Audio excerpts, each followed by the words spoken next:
Dr. Jekyll and Mr. Hyde by Robert Louis Stevenson. Chapter 1. Story of the Door.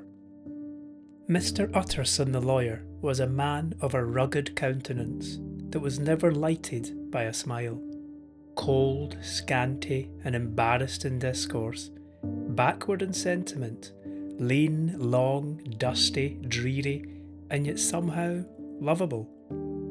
At friendly meetings, and when the wine was to his tastes, something eminently human beckoned from his eyes, something indeed which never found its way into his talk, but which spoke not only in these silent symbols of the after-dinner face, but more often and loudly in the acts of his life.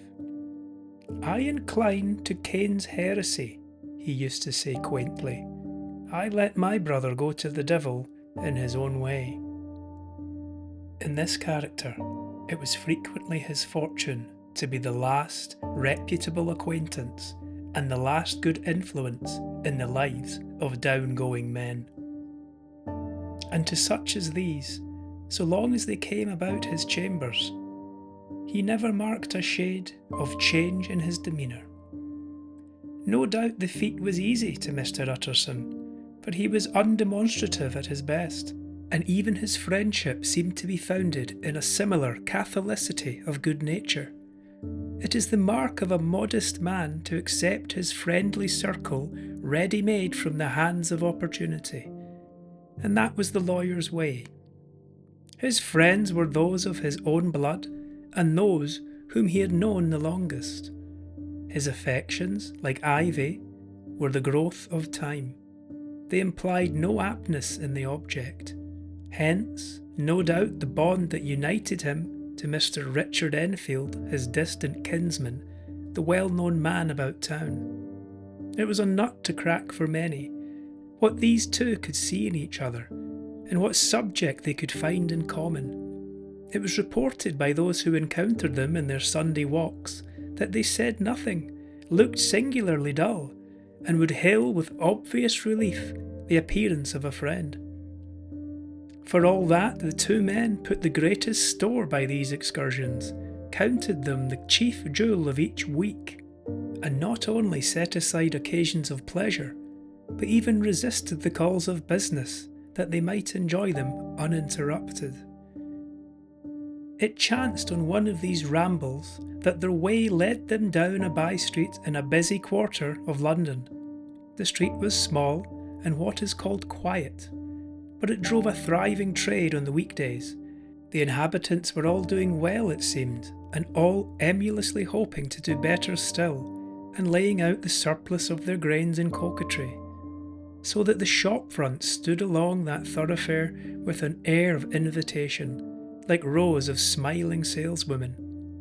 Even on Sunday, when it veiled its more florid charms and lay comparatively empty of passage, the street shone out in contrast to its dingy neighbourhood, like a fire in a forest, and with its freshly painted shutters, well-polished brasses, and general cleanliness and gaiety of note, instantly caught and pleased the eye of the passenger. 2 doors from one corner, on the left hand, going east, the line was broken by the entry of a court, and just at that point, a certain sinister block of building thrust forward its gable on the street.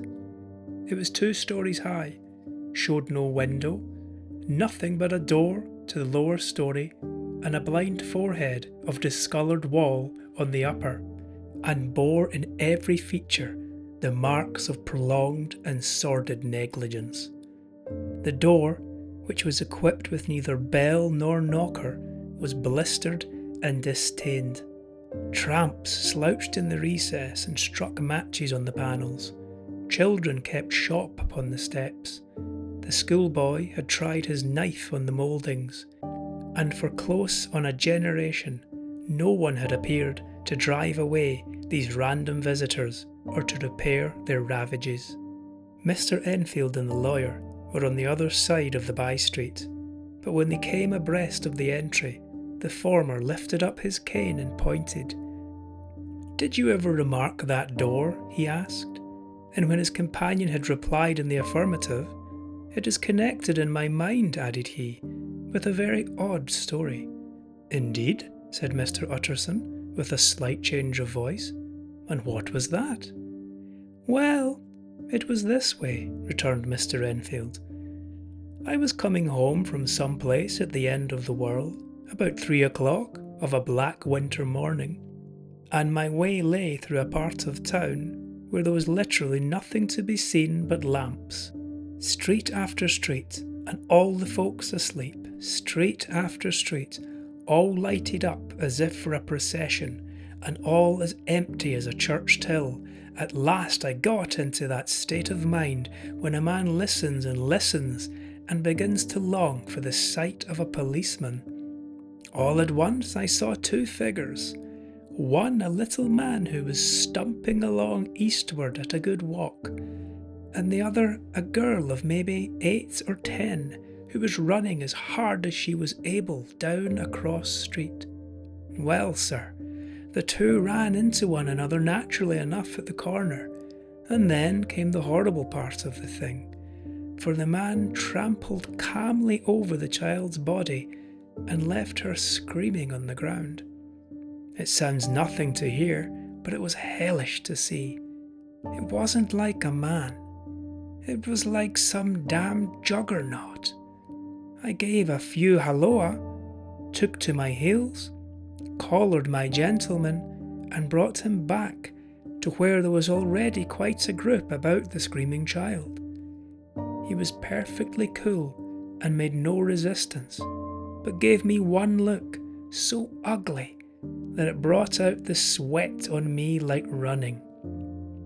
The people who had turned out were the girl's own family, and pretty soon the doctor, for whom she had been sent, put in his appearance.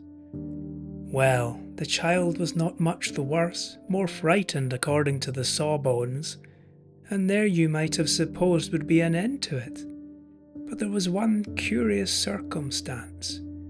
I had taken a loathing to my gentleman at first sight.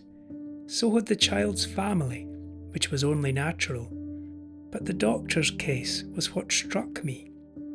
He was the usual cut and dry apothecary, of no particular age and colour, with a strong Edinburgh accent, and about as emotional as a bagpipe. Well, sir, he was like the rest of us. Every time he looked at my prisoner, I saw that Sawbones turn sick and white with desire to kill him. I knew what was in his mind, just as he knew what was in mine. And killing being out of the question, we did the next best thing. We told the man we could and would make such a scandal out of this as should make his name stink from one end of London to the other. If he had any friends or any credit, we undertook that he should lose them. And all the time, as we were pitching it in red hot, we were keeping the women off him as best we could, for they were as wild as harpies. I never saw a circle of such hateful faces. And there was the man in the middle, with a kind of black, sneering coolness. Frightened too, I could see that, but carrying it off, sir, really like Satan. "If you choose to make capital out of this accident," said he, "I am naturally helpless. No gentleman but wishes to avoid a scene," says he. "Name your figure." Well, we screwed him up to £100 for the child's family. He would have clearly liked to stick out, but there was something about the lot of us that meant mischief, and at last he struck. The next thing was to get the money. But where do you think he carried us but to that place with the door? Whipped out a key, went in, and presently came back with the matter of £10 in gold and a cheque for the balance on Coots, drawn payable to bearer and signed with a name that I can't mention, though it's one of the points of my story. But it was a name at least very well known and often printed. The figure was stiff, but the signature was good for more than that if it was only genuine. I took the liberty of pointing out to my gentleman that the whole business looked apocryphal, and that a man does not in real life walk into a cellar door at 4 a.m. and come out with another man's cheque for close upon £100. But he was quite easy and sneering. "Set your mind at rest," says he. "I will stay with you till the bank's open and cash the cheque myself." So we all set off, the doctor and the child's father, and our friend and myself, and passed the rest of the night in my chambers. And next day, when we had breakfasted, went in a body to the bank. I gave in the cheque myself and said I had every reason to believe it was a forgery. Not a bit of it. The cheque was genuine. "Tut, tut," said Mr. Utterson. "I see you feel as I do," said Mr. Enfield. "Yes, it's a bad story. For my man was a fellow that nobody could have to do with, a really damnable man. And the person that drew the cheque is the very pink of the properties, celebrated too. And what makes it worse, one of your fellows who do what they call good. Blackmail, I suppose. An honest man paying through the nose for some of the capers of his youth. Blackmail House is what I call the place with the door in consequence. Though even that, you know, is far from explaining it all," he added, and with the words fell into a vein of musing. From this he was recalled by Mr. Utterson asking rather suddenly, "And you don't know if the drawer of the cheque lives there?" "A likely place, isn't it?" returned Mr. Enfield, "but I happen to have noticed his address. He lives in some square or other." "And you never asked about the place with the door?" said Mr. Utterson. "No, sir. I had a delicacy," was the reply. "I feel very strongly about putting questions. It partakes too much of the style of the day of judgment. You start a question and it's like starting a stone. You sit quietly on the top of a hill, and away the stone goes, starting others, and presently some bland old bird, the last you would have thought of, is knocked on the head in his own back garden, and the family have to change their name. No, sir, I make it a rule of mine. The more it looks like Queer Street, the less I ask." "A very good rule too," said the lawyer. "But I have studied the place for myself," continued Mr. Enfield. "It seems scarcely a house. There is no other door, and nobody goes in or out of that one but, once in a great while, the gentleman of my adventure.